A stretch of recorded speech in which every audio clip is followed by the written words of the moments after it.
Hello you guys, welcome back to my channel. Welcome to a new video, welcome to a new monthly reset. You'd think after filming these for I don't know how many years now, like 3 or 4 years, like on and off, I'd be not tired of it, but I like look forward to this every single month, and I genuinely like enjoy sitting down. And obviously I do my reset kind of beforehand filming this video, but I genuinely get so excited to like sit and catch up with you guys. It really does feel like we're just like two besties hanging at a coffee shop and just talking about the month, from like what we read, what we're loving, what goals we set, how our budget was. Like, I just think it's so fun and it's a nice way to hold myself accountable. If you guys are new here, hi, my name's Carter. I'm 28. I talk all about getting through life in your 20s unfiltered, and I guess preparing for my 30s as well. And I view these monthly resets a bit more as like a life admin type of reset. Some people view it as more like a deep clean, organize, get like your house in order. And I don't think there's a right or wrong way to do it. You can kind of do a mix of both if you want. But I see it as like closing out the budget, checking on my goals, checking my social media analytics, doing a lot business wise, updating my QuickBooks, talking about the books I read. And I like to do it more of like kind of like a life admin, but feel free to do this however you want. Pick and choose from different people's resets what you want to kind of take with you. And yeah, but like I was saying, last week was chaotic. It was my birthday, it was my husband's birthday. I had 2 work trips, which is abnormal to have them in the same week, let alone the same month. And it was really fun to bring you guys along. And that vlog was so much fun to film, but I'm very excited to just like be home for the next little bit and hang out, relax, spend some time together. I think we're going to start with goal setting because I am going to make some changes that I'm really excited about. I don't know what it is. I don't know if it was from filming that becoming the best version of myself before 30 and kind of just like really thinking big picture, turning 28. I don't really know, but I feel like I've had a little bit of a mindset shift when it comes to goals, and I want to try something new out. I feel like for years I've done the whole monthly goal thing, and it's something that's brought me a lot of structure and motivation, but lately I find myself just kind of like setting goals to set goals, and I feel like almost like life is just moving at a bit of a different pace right now, that monthly goals just don't feel intentional. Like, it kind of feels just like more pressure right now. And I think what I want to do for the rest of the year is lean into quarterly goals instead. That kind of allows me more time and to think a little bit more bigger picture. And you guys will kind of get what I mean when I share with you guys some of my goals. I sometimes just don't think 31 days is enough time. Lean into some deeper goals. And I want to check in monthly, and the monthly resets aren't going to stop, but I really just kind of want to make some small adjustments and kind of have some deeper, more stretched out goals rather than kind of starting from scratch every 30 days, which is kind of what I feel like I'm doing. Sorry if I play with my hair a lot. I'm very sweaty. And my hair is already sticking to my face. I am trying to remind myself that growth doesn't have to be quick to be meaningful. And right now I just feel like I need a bit more breathing room from the monthly goals. And I think quarterly goals would just kind of serve me a bit better in this season of life. And especially when you guys see the goals that I have, it just makes more sense to have them a bit more stretched out. So I set some Q3 goals. We're obviously going into August, but that's fine. It still gives us 2 months to work on them. And then I have some check off goals, which are kind of more of like one-off goals. And some of these are more kind of like will take me over the quarter to hopefully accomplish. The first one is to develop a weekly workflow system. I try things out, but nothing sticks, which is how I kind of know that I need to keep working at it. A few years ago, I stepped back from working 5 days a week, and I went into more of like a flexible hour corporate job. So I typically work 4 days a week. Sometimes it's 3. Like last week I was traveling a lot. And the whole point of that was to allow me to spend more time doing content creation, but also still have that steady paycheck. And I love what I do on the corporate side, but I just feel like everything is blending together. All the days blend together, and I'm working on everything every day, which of course you're gonna have some aspect of that. But because I have that day off from work, typically at least one, I just want to have a better workflow. And what I mean by that is like having designated focus days for certain things. I find I just am constantly context switching, and I can't really ever get into anything. I just feel like I can never fully focus on the task I'm doing because I'm kind of always thinking about switching to the next thing. So I wrote down that I want to have designated focus days for my corporate job, content creation, and then just admin tasks. My plan for this is to just kind of like track a typical week right now and do a little bit of an audit of my time. And then kind of just from there choose my focus days, and they might change week to week, of course, but just thinking about like what my weekly non-negotiables are. So what is the bare minimum I need to do to keep both of these worlds kind of moving in sync? And then anything else is a bonus. And so what I've come up with so far is that I want Monday to be a camera off day for me. I typically will end up filming Monday, Tuesday, posting it Wednesday, yada, yada, yada, or filming over the weekend, editing Monday, especially getting back into the work week. And I really just want to have that be like my deep focus day. I find when I'm vlogging, and obviously I'm, you know, vlogging my lunch break, I'm vlogging around work, but it still takes me out of the context of work sometimes. I really want Mondays to just be a camera off day where I can really just focus on my corporate job, not be stressed about vlogging, and then pick the camera up Tuesday or Wednesday, which is like my typical, like whatever, half day off or day off, you know what I mean? Vlogging makes it a bit easier because, well, this is a sit down video, but this is easy because I can just film this over my lunch break and go back to work. But a vlog, I'm just kind of filming throughout my days, which is kind of nice, but just kind of giving myself a bit of a weekly workflow. And it needs to be flexible, of course, because my days off change, and my, you know, maybe one day I have to go film this brand deal at this place at this time, but just like having some firm boundaries with myself, I think will really help. Okay, next is finding a balance between creating for myself and creating for content. If you guys have been following me for a while, you guys know I started a junk journal at the beginning of the year, and I dove into sharing content. It was really, really fun for me. It still is fun for me, and you guys loved the content as well. But after a few months, I kind of realized, and it was kind of one of those more proactive decisions, and this is like one of those things that you're like, oh, creating content is so fun and easy. You don't realize there are these like thoughts in your head going on behind the scenes, but I was starting to think about what would look better on camera than the actual like creation process of junk journaling. And the whole point of me having a junk journal was so that I could lean into this imperfection and just create with my hands and not have this pressure to be perfect with hobbies.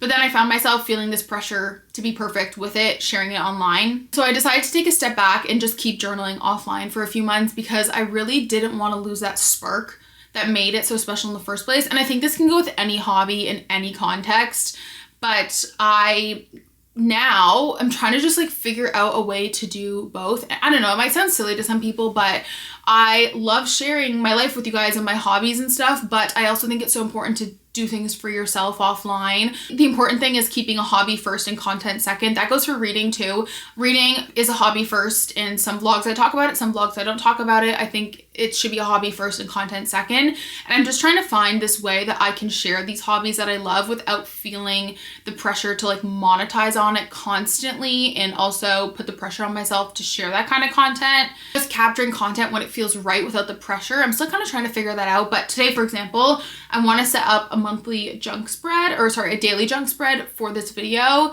And that doesn't feel like any pressure. That feels like really fun and simple, and maybe I'll share a bit of a flip through of my journal, but I'm just trying to find a way, and it doesn't, like, there's no right or wrong way to do it. And for some people, sharing their journal online is like they share it all because they don't feel that pressure. But for me, when I started to feel that pressure of feeling the need to be perfect, I was like, I need to take this offline for a bit and just do it for myself and make sure that I'm doing it because I love to do it. I'm not doing it because other people want to see me do it, if that makes sense. And so ultimately what I've decided I think this looks like is just sharing what I want when I want and not putting pressure on myself too. So if I feel like in a vlog sharing a junk journal spread with you guys and how I'm making it, I'm gonna do that. And then if I don't feel like sharing it for another 2 weeks, I'm not gonna do it. I'm just gonna kind of share what I want when I want, really. But make sure you guys follow me on Instagram because I do share like a lot of my completed spreads on there. But I find the actual process of journaling, that kind of gives me a lot of pressure, and I kind of freeze up when I'm like filming that. So anyways, next is like a pretty obvious one if you guys watched the screen time video, but average 3 hours of screen time weekly and then 1 social media free day. Create a home office space that feels like me. I did like a mini office makeover probably this time last year, and it was cute, it was fun. And then back in the winter, I painted my office blue, and I've just been trying to find what I want to do with it. And something I've realized about having a fixer-upper in an old house is like sometimes it's just not straightforward, and it's going to take you a few tries. It's going to take the wrong paint and the wrong this and the wrong that, and that's just like the way it is. Sometimes you'll get a room makeover on the first go, and that's amazing, but sometimes it's just going to take some time and trying things out. I feel like it just kind of hit me the other day. I was working in my office, and I feel like it's because I've been putting too much pressure on myself for it to look a certain way. We obviously have an older home. We have a 100-year-old house, and I love bringing the character back into it and leaning into those like old elements and those more like mixing old and new. But what I realized about my office is that I was trying so hard for it to be like this curated aesthetic space, but at the end of the day, it's like the one space that I don't really care if there is an aesthetic, if this makes any sense. It makes a lot of sense in my head, but I don't know if it makes sense like when I'm saying it out loud. I feel like the rest of our house is slowly becoming this very just like cozy, character-filled vibe, and I wouldn't say I have like one aesthetic. I just want our home to feel cozy and lived in. I feel like my office needs to be different in the sense that I need to give myself no rules, no aesthetic, just a space full of the things that I love. I was telling myself that like, oh, I can't have my Disney pins on the wall because it just like doesn't fit the vibe of our old house, and I can't have the jelly cats in my office. And I was like, why can't I? Like, why am I stopping myself from doing these things? And I realized I would be so much happier if I just let it be a space filled with the things that I love. And like, it doesn't have to follow any rules. It doesn't have to follow any aesthetic. I'm gonna put the day bed in there so I have somewhere cozy to hang out, and I really want to film in there more. I want to spend time in there more, but I just don't right now because it doesn't like it. I don't know, like it just feels like an office, and I almost made it too, or tried to make it too curated. Anyways, I hope that kind of makes sense, but I feel like the rest of our house just has this very cozy lived-in vibe, and it kind of follows this like idea I have in my head, right? Like the home library, I had this vision, I had this idea, and we brought it to life. But I don't have to have that same notion for my office. I think it can just be whatever, respectfully, whatever the fuck I want it to be. And so that's kind of like what I want to do. And I just kind of had this light bulb moment that I was like, I don't have to follow any aesthetic or rules for my office. It can just be a place that brings me joy, and it should, because I'm in there. Most of the time is spent either sleeping in my bedroom or working in my office. So that's a big goal that I have. And then check off goals are kind of just like those one-off goals. So I have hit 25K on Instagram. Numeric goals for me are hard because you can't always guarantee that you're going to hit them, but it does give me the motivation to like post more short form content. Hit 125K on YouTube. Invest $3,000, no spend week monthly, and then I want to have a big declutter and organize day at the house. I feel like just with all the home projects, we leave things out, we put things in weird places. I want to have just like one big day. Matt and I can both have like our audiobooks in, and we can just like organize the shit out of the house. So those are the quarterly goals from, I guess, July to September, but now we're in August, so for the next few months, and I'm really excited about them. Okay, next thing I want to do, and I think once again, this goes back to like finding the balance of creating for myself, is I think I'll share like a monthly flip through of my junk journal with you guys. I unfortunately had to retire my first junk journal early, but I think it was a sign from the universe because I really was hoping that I could start a new one for my birthday. It just like felt like a fresh start. We're halfway through the year. It just felt right, but I still had about 25 pages left, and I bought a cheap journal off of Amazon when I started because I didn't want to commit and buy like the $40 Lloydstrom one or whatever it's called if I didn't follow through with the journaling. I don't know if it's just like I got a one-off because I did buy the same journal again. It's fine. We're gonna see if it was just a fluke with this one. I still just like couldn't buy the $40 journal. I don't know what's wrong with me. Anyways, and she just completely, she splitsy. 25 pages just like completely started like coming undone because obviously all the like this stuff, what is this called?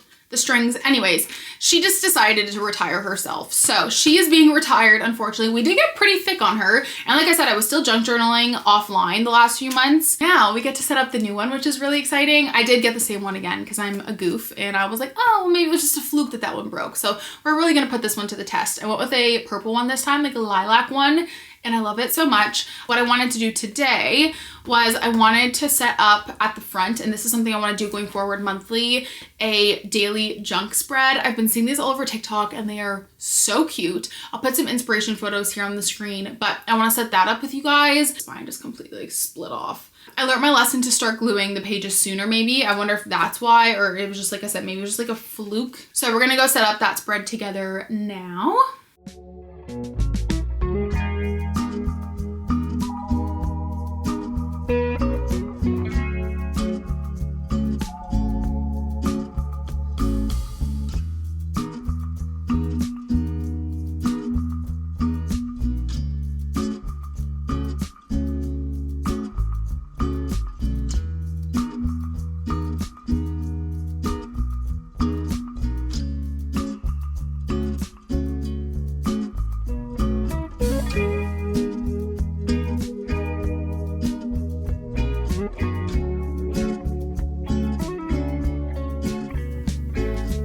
I actually don't know if it turned out because I'm still sitting here and I'm gonna put the footage in after, but let me know. Yeah, do you guys want to see like a monthly flip through? I thought that'd be kind of fun. Let me know if you guys want to see that. Next, I guess we can do a rapid fire book wrap up for July, and then we'll end on the budget. I like ending on the budget. That way, if anyone's not interested, they can just like leave. I know it's not for everybody. I feel like we read a lot of physical books this month. We read a lot of library books this month, and I just had a blast. So without further ado, let's jump into it. First read of the month was our book club pick, which was Atmosphere by Taylor Jenkins Reid. I ended up giving this 4 stars. It was close to a 5-star for me. There was just a few things I wanted differently or I wanted more of. And one, I wanted more space. I wanted more nerdy space. That's like, I really did. Maybe I went into it thinking it was going to be heavier on the space topics. It definitely was like easy to understand. I just wanted a bit more. Second, I actually did not like the past present timelines in this. I think it took away from the ending. By the end, I was like, okay, I get it. Like, it kind of lost its importance because we knew kind of from the get-go what was going on. I think I would have preferred it be more of just like a chronological story, and it would have hit such a bigger punch at the end. There's also so many characters, which I don't like when you kind of get this like character vomit in the first few chapters and you're just struggling to connect with characters because there's so many. But I thought it was incredible. I highly recommend everybody read it. Most people in our book club rated it 4 or 5 stars, so definitely a great read. Next, I read this, picked it up on a whim at the library, Total Dreamboat. This is basically a little meet cute on a cruise ship. Honestly, it was cute, but like nothing memorable. I gave it 3 stars. Like, it was just like a cutesy little insta-lovey cruise ship romance. It was a good time. It was a fun beachy summer read, but nothing memorable. I finally started Spark of the Everflame. I gave it 4 stars. I had so much fun with this. I loved that it leaned more fantasy than romance. Like, I love a romantasy, but I love the fantasy elements in this. I love the world building in this.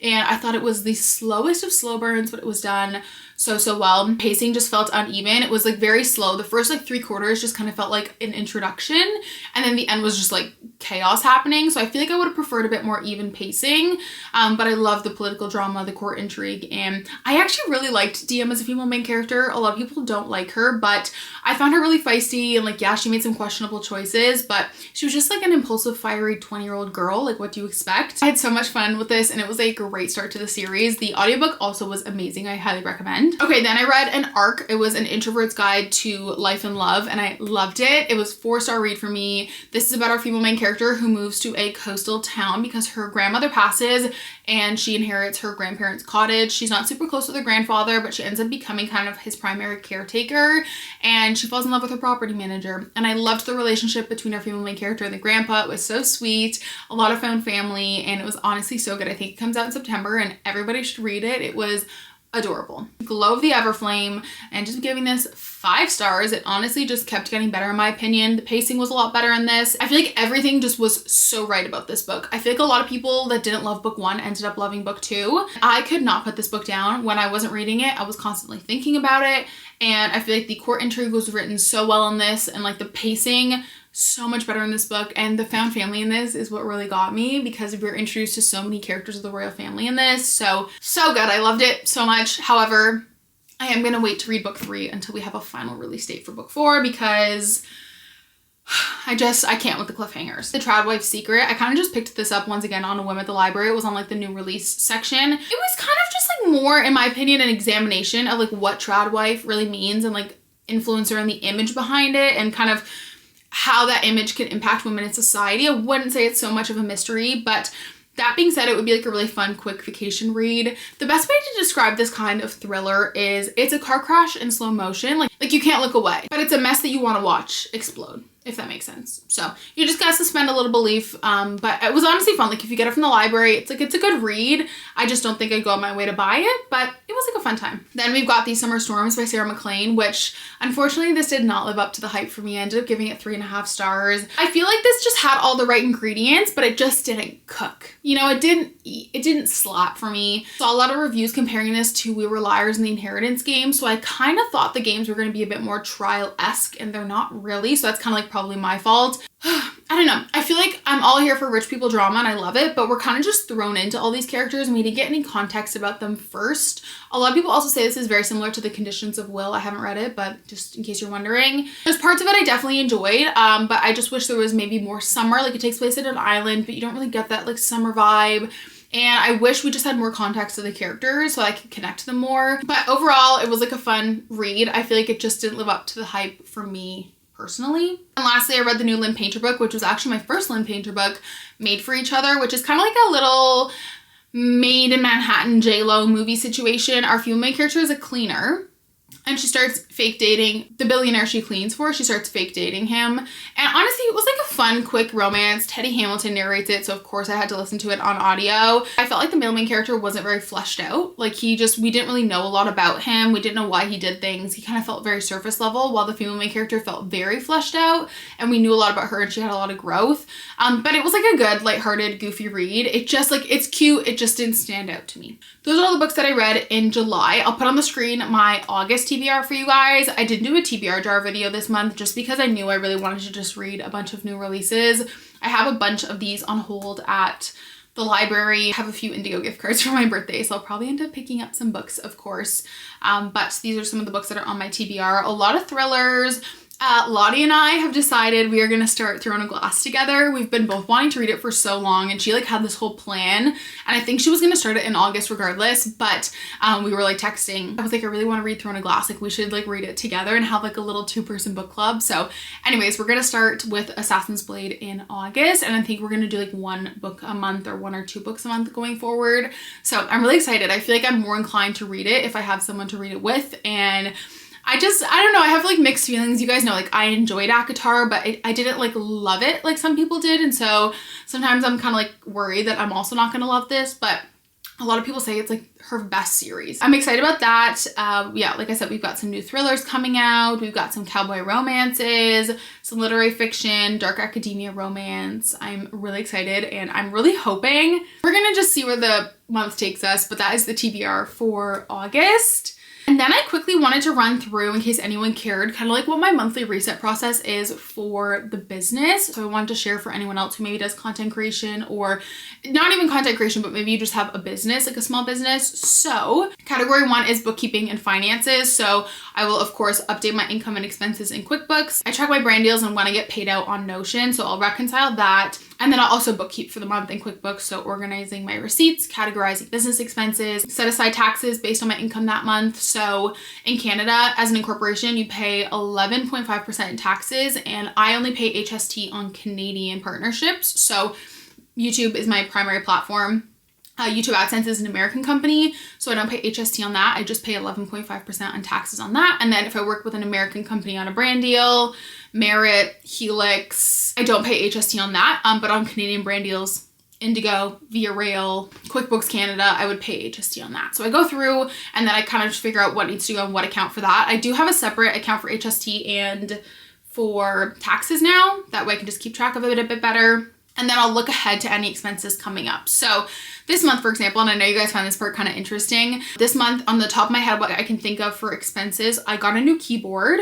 Anything in my office is an expense. So if I wanted to redecorate my office, that will be an expense. I needed new batteries for my camera. Oh, I went to Montreal with Via Rail. That was a partnership. So they paid for Matt and I's train ticket. I paid for our hotel, our food, and then anything that we shared. So we were there for 24 hours, but we filmed kind of a one perfect day as a tourist in Montreal video. And so we went to the Biodome. That was an expense because we shared that in the video, and anything we got up to. I also went to Toronto for 24 hours for the Fantastic Four advanced screening. So I got a dress for that. I actually got 2 dresses. So that was an expense. Any food I get when I'm there, my plane, my hotel, any books that I bought this month because I work with Indigo on an ongoing basis and I share book content with you guys. And then also monthly recurring subscriptions, internet, phone, book of the month, NordVPN, my Google domain, Kindle Unlimited, YouTube Premium, QuickBooks. There's probably another one I'm missing too, but those are all expenses that go through my business. Those were the big expenses this month. It was a high travel expense month.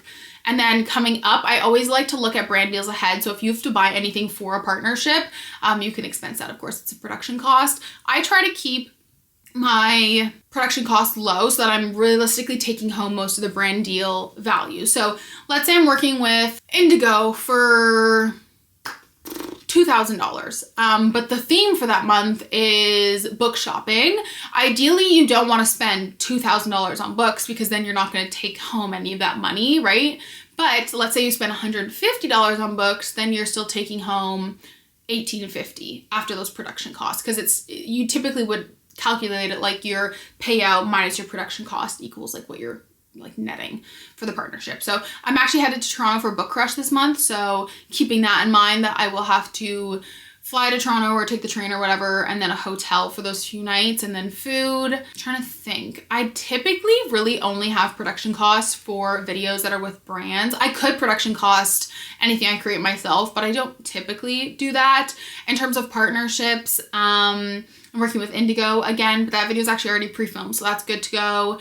I'm actually working with a home insurance company, which is so fun. We're doing a flood prevention video. We're sharing some tips and tricks on how to prepare your house for preventing floods.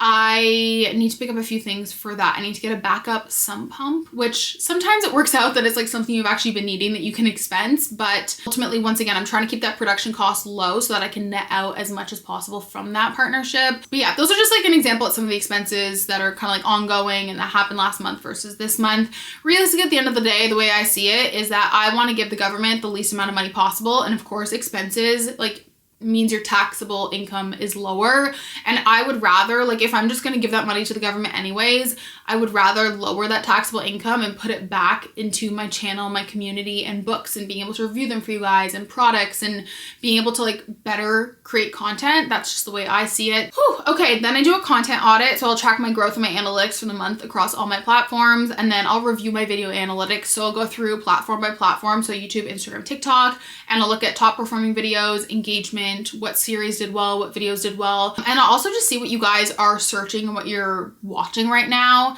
For example, the end of July, beginning of August tends to be when a lot of people start looking for fall content again, so I can tell that people are watching my fall content because in the last 48 hours, fall videos have been popping off again. So that's how I kind of know that everyone is doing the whole looking up fall videos, getting excited. So I'll typically do a little bit of a search, a little deep dive into what everyone's watching right now. Sponsorships and collaborations, I'll update my brand collaboration tracker. So this is where I track if I've sent a concept to a brand, if I've secured any new brand deals, I'll put them in, and then any deliverable dates and timelines I'll put in my calendar. I'll prep any upcoming deliverables. So for example, I had to make a change to a video that's gonna go up next week in August, so I sent that over. The home insurance company wanted a concept of like what I wanted to say, what the on-screen text would be, what the B-roll would look like, what the voiceovers would look like. So I prepped all that, and then I'll obviously prep for buying anything I need for a collaboration, like our sump pump, backup sump pump. Then I'll do some planning and strategy. So I'll kind of loosely brainstorm content ideas for the month. For example, I know that I want to do the next video in my like becoming the best version of myself this month. When I'm in Toronto for the book event, I'll probably end up doing like an ultimate book video. And I'll kind of map out any key dates, any travel, any personal things, any blackout dates that I'm not creating content. And then also just, yeah, kind of loosely plan. I will typically do like 2 home vlogs, 2 introvert vlogs. I know the reset goes up towards the end of the month, and then it's kind of just like filling in those blanks in between. And then I have admin and organization. So clean up files. So clearing out SD cards, moving things over onto hard drives, backing up any content, clearing out my email inbox, organizing my folders for collaborations, and then reviewing any pending DMs or catching up on comments and DMs. So that's kind of how I do a little bit of a monthly reset for the business as well, in case you guys are interested. I am sweating up a storm, so I'm gonna take a break and then I'll come back and we'll end it off with the budget. But I need to go sit in front of the AC for a second and cool off, so I'll be back.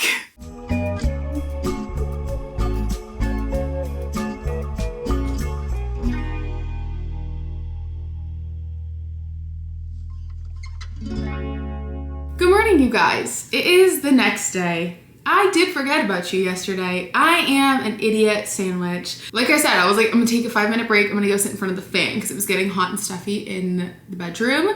And I did go do that. But then I took the dogs out and then I made lunch, and my brain was like, you're on your lunch break from work, which I was, but I was filming. And then I went right back to work after, completely forgot to finish off the video. So we're here now. And yeah, I went to go edit the video last night because Tuesdays are like my evening to edit, and I was like, where's the budget footage? And then I was like, oh, you silly girl, you never went back and filmed it. So I guess we'll start off with a little bit of context because I feel like there's always new people here, so a little bit of a spiel about myself and my finances and how I handle it, because I think context is important in these situations. Okay, I feel like I always get so twisted on my words when I talk about this, but I don't work a full-time like salaried corporate job anymore. I work an hourly corporate job, so I kind of have more flexible hours. My typical work week is 30 hours a week, which ends up being 4 days a week, so almost full time but not quite there. And this just allows me a bit more flexibility to work on like social media and YouTube and all that stuff. I have a really supportive boss who completely supports all of my like endeavors outside of work. I also am allowed to do that because I do make pretty good money at my corporate job. So I make around $42 an hour Canadian, including my in lieu of, because I don't get paid for sick time or vacation. So that allows me to work a little bit less too. And I have been with my current hospital for almost 8 years now. So that's kind of like just my pay progression over the years. My business is also incorporated and I am on a business dividend model. So you can either be a salaried on your business or a dividend model or a combination of both. And what that just means is that I'm not getting a salary from my business like every 2 weeks or every month. I basically can pay myself what I want when I want. Everything I share here is my personal spending. My husband obviously budgets, but he doesn't want his finances online, which is totally understandable because sometimes I don't even want my own finances online. And we follow a yours, mine, our system, which basically just means we have our own bank accounts and our own personal credit cards for our own personal spending. And then we have a joint bank account and a joint credit card for all of our joint expenses and purchases. It's just kind of like what works for us. We enjoy having a bit of a sense of like independence when it comes to our own personal spending and saving and investments and those goals that we have for ourselves. Any big expenses, we split 50-50. We split our fixed costs 50-50 because we have pretty similar incomes. And yeah, just kind of works best for us. So you'll see like groceries, that's just kind of my half, mortgage, that's my half, etc. And then things that are mine, like my car payment, he obviously doesn't pay for that because it's my car payment. And then as you'll probably notice, home expenses are definitely the biggest part of our budget because we are renovating and fixing up our 100-year-old fixer-upper in the countryside. So that is like a little bit of a spiel on kind of like my current budget system, if you will. Share my budget not necessarily as a rule book, but to just show one of the many ways it can be done. There is no single right way to budget. There are so many different ways to budget, so many spreadsheets, so many budgeting models, pen and paper, apps, spreadsheets, zero-based budgeting, 50-30-20. There are so many ways to go about it. And I think for me, sharing this is just showing a different approach so you can actually figure out what works for you. I'm not saying that you have to do this or try this. I would say like take what helps you, leave what doesn't. This is just kind of what works for me. And in terms of where I'm at with my budget nowadays, I've kind of tried a little bit of everything, but I am someone who's really focusing on the bigger picture. As long as my bills are paid and I'm meeting my saving and investing goals, that's kind of what really matters to me. I still fill out my monthly budgets to get that yearly overview, but I'm kind of at this point where I've stopped like obsessing over all the small things and every single like little transaction. There's also a few things I don't track. So I don't track any cash purchases unless, as you guys will see here, I got like a lump sum of cash for my birthday that I'm depositing. But like I don't track if we go to the chip truck and we spend $18 in cash on dinner. It's mainly just like debit and credit transactions.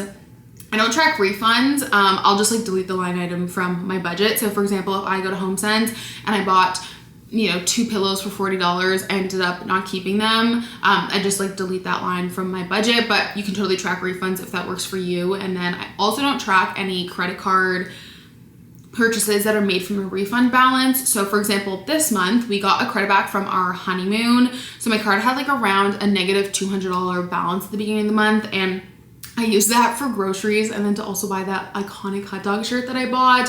But I don't track that because to me, like no money was actually leaving my account to pay that card off. So anyways, just kind of like wanted to say that little spiel and kind of give you guys some context, because sometimes I feel like I don't give context and people are probably like, can you explain things a bit? So that is just a little bit about how I've been budgeting. And yeah, let's go over July and see how July went. I already know it was an expensive month because we got that patio door, but let's jump into it. Welcome to July. My spreadsheet is Gabby Peterson's spreadsheet. I really enjoy it. It's very comprehensive. It's very thorough. I am the worst at filling this stuff out though. It might be up to date for once. But I am like the worst at filling these sections out. But in terms of budget overview right now, I mean, we're at the 30th of the month. You guys are seeing this video today. So we're pretty much closed out for the month. I've been trying to film the budget portion like as late as I can for the reset. That way you guys are getting the full picture. So this might go down $20 or $30, but I don't anticipate any big transactions to be had. Like having a decent amount of rollover, it just makes me comfortable. There's been a few issues with paychecks in the past and things not being recorded properly. So I like having that buffer just in case I weren't to get paid or something were to happen. So I started the month with $1,643, ended the month with $1,407 approximately. And that's a pretty comfortable number for me. I like to be around the the $1,500 range. Yeah, I guess we can get into it. Here's a little bit of a savings split. So a lot of my money this month went to investments, which is great. Savings income over here, this is just for any money we pull from sinking funds or savings. So I did pull $2,000 from our home sinking fund this month to pay for my half of the patio door. I should say my home sinking fund. Matt has his own savings accounts.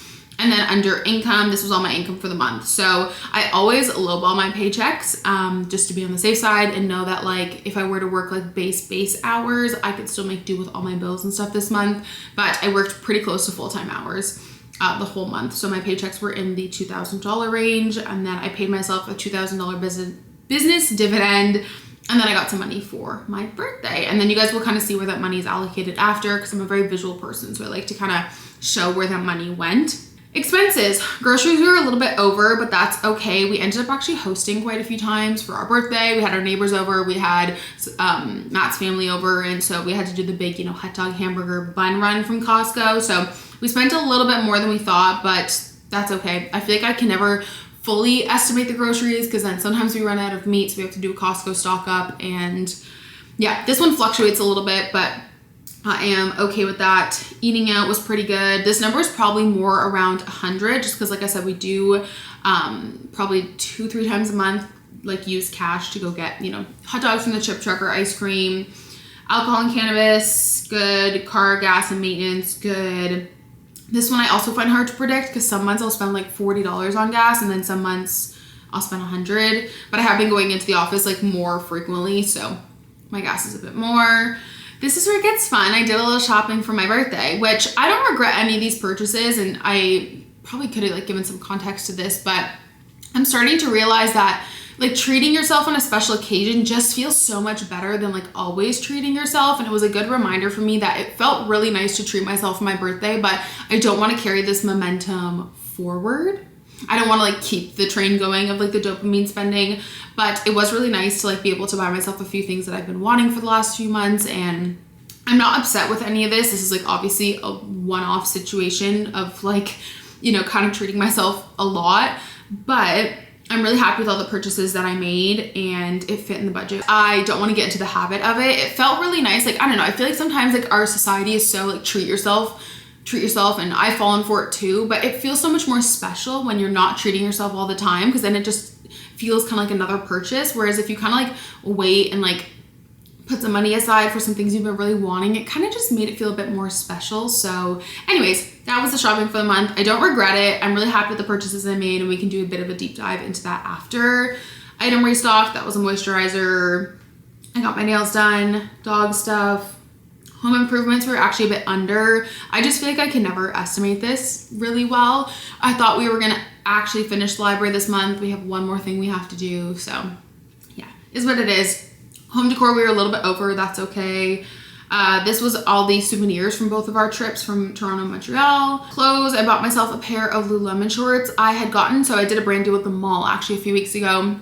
And I had some money left on the gift card, so I was able to pick myself up a few like extra things. So I got myself a pair of Lululemon shorts that I love. And then I love them so much that I went on the website to see if I could get another pair, and they actually had them on like clearance. So I ordered a second pair of those and I threw out all my other shorts because these ones are just like so perfect. I do track my cash withdrawals. I just don't like, I track what leaves my account, but I'm not tracking the spending of cash. Gifts, I went a little bit over. That's okay. It was the Dairy Queen cake. I really wanted to get Matt a Dairy Queen cake for his birthday, but I didn't realize how freaking expensive they are. So that's okay. It is what it is. And then we're actually a little bit under on the patio door, which is awesome. So I feel like if you take this out, pretty good month. We were still a little bit under budget. I feel like sometimes Matt and I were both saying that our budgets get so skewed with these like big home projects. And while I know that it's an expense, I feel like it just kind of skews with my head. So looking at this is pretty good to me. I'd like to see my variable expenses around like $1,500. I don't like seeing them that close to $2,000, but it was an expensive month. And next month we can move forward. Utilities, normal, home insurance, car insurance, gym membership, all of my subscriptions. These are all my half besides the things that like just correlate to me. So my Oura Ring, my bank fee, and then my Xbox Game Pass. Like I pay for those. Those are mine. Matt has his own Xbox Game Pass. And then the other ones are ones that we split the lower numbers. My half of the mortgage, car payment. I did it, you guys. I hit my freaking investing goal this month. I am very, very happy with that because I really want to invest $15,000 this year, and I was a little bit behind, as you guys saw from the mid-year reset. So we caught up. I'm feeling so good about that. I did put a little bit of money back in my rainy day savings because I did have to take out some money for a car repair last month. So we're kind of replenishing that slowly. And then the money I got for my birthday went towards our home sinking fund because I'm hoping to get some dining room chairs finally. We've been using like fold up chairs for like the last year. So I'm really excited. I think I'm actually gonna do that in the next vlog. I'm like, that's peak adulting. Your grandparents give you money for your birthday and you buy dining room chairs. But I'm really excited about it. So I guess that's all that matters. And then I put some money into fund money. And then you'll see here that one of the transactions, my really, really, really overpriced McLaren sweater that I bought, I used the money for my grandparents, which is kind of how I justified it because I don't think I could ever spend that much money on a sweater myself. But anyways, okay, if we want to do a little bit of a breakdown on the expenses in case you guys are curious and nosy like I am. Bookcase extensions, air conditioning service appointment, our patio door. And you guys will see here when I input these transactions, I do the full amount and I just divide it by 2 because it goes in our joint card. A lot of like finishing out the library this month. I ended up returning the door handles from Home Depot because they were like half the price on Amazon, and we had to get 2 sets because we obviously have 2 French doors. So it was cheaper for me to return those to Home Depot. Yeah. Frame and florals, window cling. We replaced the window cling on the side. And I got some, you guys would have seen that in a vlog. I went to Value Village and picked up a few things. Personal shopping, got some prints at the market, sticker paper, I went to Michael's, got some craft supplies. These were the prints that are right behind us. And then I got some moisturizer at Shoppers, car and gas, birthday shopping. I mean, I'm really happy with all the things that I got, but it just like, it adds up so quick. But it was really fun to like be able to pick up a few things that I've been really wanting, but we're not gonna let that turn into a habit. Souvenirs, I do sometimes track a cash purchase just so I'm aware of it, but I obviously put it at $0. And then yeah, birthday supplies, gifts from Matt, dog food, nail appointment, Dairy Queen cake, and dog poop bags. So that is the July budget. It was an expensive month. We kind of anticipated it. Did a little bit of shopping. It's taking everything in me to not return all the things right now because I really struggle to treat myself. And especially with the house, I'm often like, well, that money could have gone towards the house instead, and that money could have gone towards this. But a treat is a treat. Now I need to work really, really hard in August. I know August is gonna be tough to like stop the treat cycle. Like it's okay to do it once in a while, but once again, it can't turn into this like monthly cycle of like treat yourself, treat yourself, treat yourself. So I think that's gonna be tough. Not necessarily learning that it's okay to treat yourself, but to stop the cycle and to stop it from turning into a cycle. So that's gonna be interesting. We're gonna have to see how August goes. I think I'm gonna end up implementing like a no spend week or 2 just to really hopefully help with that. Yeah, we'll kind of just see what August has to offer, but I'm really hoping we have a break from the big home project expenses. That would be really, really nice. And we can kind of start replenishing that emergency fund and get that back to being fully funded. But I hope you guys enjoyed the monthly reset for August. I love you guys so much, and I'll talk to you in the next one. Bye.